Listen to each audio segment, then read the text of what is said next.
Salut à tous, on va parler un petit peu de l'actualité de l'Olympique de Marseille. Alors, c'est assez calme hein, en cette semaine de trêve internationale. Il n'y a pas de joueurs de l'OM convoqués avec l'équipe de France, mais il y a quand même pas mal de joueurs avec leur sélection, et on va en parler. On va y parler également de l'interview de Rabiot qu'il a fait au Figaro, à RTL, et c'est à peu près tout, je crois, où il parle notamment de l'OM. Bon, il dit pas grand-chose de très intéressant, il rentre pas dans les détails évidemment. On va également revenir sur certaines motivations de Roberto De Zerbi, sur quoi il appuie pour motiver ses joueurs et garder son groupe. Vous allez voir ça. Donc on commence avec les internationaux de l'Olympique de Marseille. Donc on a nos deux Danois, Pierre-Emile Højbjerg et Matt O'Reilly, qui joueront le 9 octobre et le 12 contre la Biélorussie et la Grèce.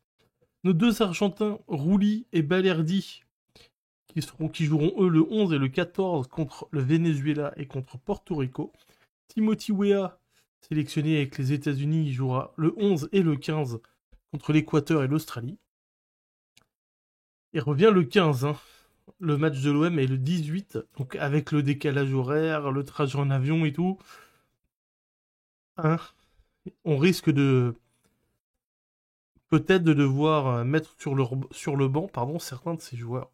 Amir Murillo, pareil, le 11 et le 15, il affrontera le Salvador et le Suriname avec le Panama. Amin Gouiri, le 11 et le 14 octobre, pour affronter la Somalie et l'Ouganda. Naïef Aguerd, le 9 et le 14, pour affronter Bahreïn et le Congo. Aubameyang jouera contre la Gambie et le Burundi les 10 et 14 octobre. Arthur Vermeeren, avec les U21 belges, affrontera le Pays de Galles et le Danemark, 10 et 14 octobre aussi. Et enfin, Daryl Bacola, avec les U19 de l'équipe de France, affrontera la Suisse et les Pays-Bas, 11 et 14 octobre. Bon, on espère un temps de jeu assez modéré pour certains joueurs. Je veux dire, les joueurs où ce ne sont que des rencontres amicales. Bon, on espère qu'ils aient du temps de jeu, qu'ils ne se blessent pas, mais pas qu'ils jouent les deux fois 90 minutes. Enfin, pour ma part, hein, évidemment. Surtout ça, les préserver des blessures, c'est très, très important. Pour motiver ses troupes, Roberto De Zerbi n'a pas hésité à pointer le scepticisme ambiant autour de l'OM. Il a également indiqué que l'arrivée de belles affiches était pour les joueurs l'occasion de montrer leur niveau et leur caractère. Donc c'est Massilia Zone qui reprend des informations de RMC Sport. De Zerbi a montré les crocs à plusieurs reprises face à des critiques qui étaient trop prononcées à son goût. D'abord concernant Léo Balerdi, quand le niveau du capitaine était remis en question et que beaucoup lui promettaient déjà un avenir sur le banc de touche, vu l'arrivée des nombreuses recrues de qualité en défense. Le technicien récidivé avant OM Ajax, faisant mine d'être choqué par une question sur les performances et l'état de forme du Brésilien Igor Peixao. Je rajouterais même qu'on se souvient qu'il avait pris la défense d'Amin Gouiri face à des questions qui revenaient sans cesse sur le niveau d'Amin Gouiri. Le sentiment d'être seul contre tous demeure une vraie source de motivation au quotidien. Toutefois, l'OM reste conscient que rien n'est encore joué. Alors ça, c'est un truc vieux comme le monde, hein. Seul contre tous. Franchement, je suis étonné que ça marche encore, ce genre de truc, mais bon. La bonne série actuelle est vécue à l'intérieur du club comme une première réponse destinée à tous ceux qui ont douté des choix de l'OM cet été. Le groupe a véritablement fait bloc autour de De Zerbi ces dernières semaines. Après une période trouble liée à l'affaire Rabiot, l'Italien a su redonner du caractère et de la vie à son groupe. Les joueurs ont particulièrement apprécié de voir leur entraîneur prendre la défense de certains d'entre eux, notamment en conférence de presse. Les vives critiques du début de saison, notamment celles liées au recrutement de la fin de mercato, n'ont pas été oubliées. L'OM n'hésite jamais à s'en servir pour se souder et avancer. Ah oui, ça on avait appris que Naïef Aguerd s'était fait agresser à l'aéroport de Marignane pour rejoindre sa sélection marocaine. Vous voyez, et il a confirmé, il a mis un texte sur son compte Instagram Je tiens à rassurer tout le monde suite aux informations qui circulent depuis quelques heures. J'ai bien été agressé à l'aéroport de Marignane alors que j'attendais mon vol pour rejoindre la sélection marocaine. Heureusement, plus de peur que de mal, tout s'est vite terminé grâce à l'intervention du personnel chargé de la sécurité et des forces de l'ordre. Tout est désormais entre les mains de la police. Je vais bien et je suis désormais concentré sur ce qui compte le plus pour moi, jouer pour l'OM et représenter mon pays avec fierté lors du prochain rassemblement. Merci pour tous vos messages de soutien et d'inquiétude, ils me touchent sincèrement. Soyons toujours calmes et respectueux, la vie continue. Donc bon, on espère qu'il est mentalement en tout cas qu'il sera pas trop atteint par cette chose. Aubameyang et Gouiri ont pris le jeune Vaz sous leur aile. Gouiri le conseille sur les déplacements et Auba sur le sens du but. Disposer de 3 éléments complémentaires est donc une rareté à Marseille. Et on a complètement oublié Neil Maupay. Il est toujours là, mais il a refusé des offres cet été. On verra, je pense qu'il va partir cet hiver parce qu'il voit bien que c'est complètement bouché pour lui.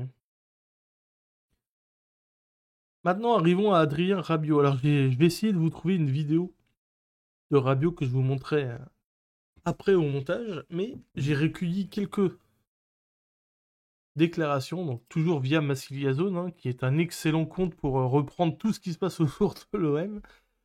Même des trucs un peu nazes, il le relaye, donc c'est très intéressant. Donc, Rabiot dit « Je n'ai pas compris, je ne peux pas l'expliquer. Le plus important, c'est que mes coéquipiers savent ce qu'il s'est passé.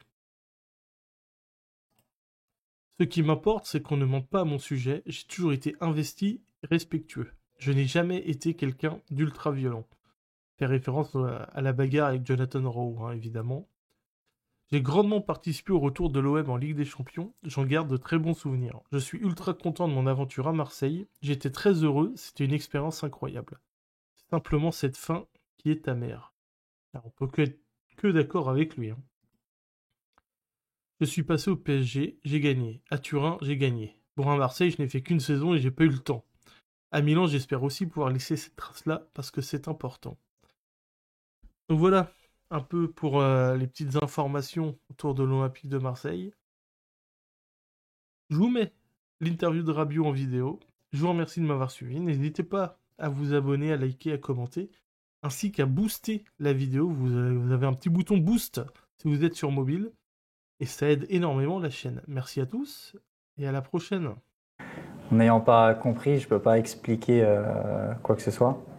Donc voilà, en tous les cas, ce qui est fait est fait. Ce qui est important, c'est